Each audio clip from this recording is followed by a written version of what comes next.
Welcome to the WP Training Kit video number 29, Static Pages. In this video tutorial, we are going to learn everything about the static pages, so let's get started.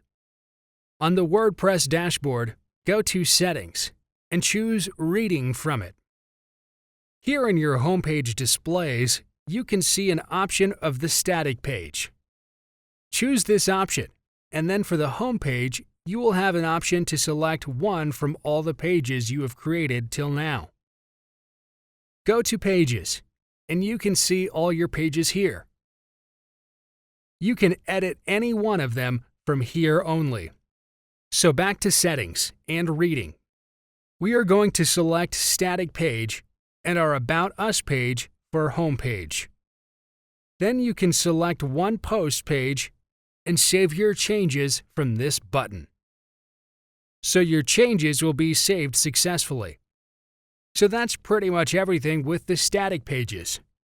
Thank you for watching. In the next video, we are going to learn how to insert or change favicon on your WordPress site. See you in the next video tutorial.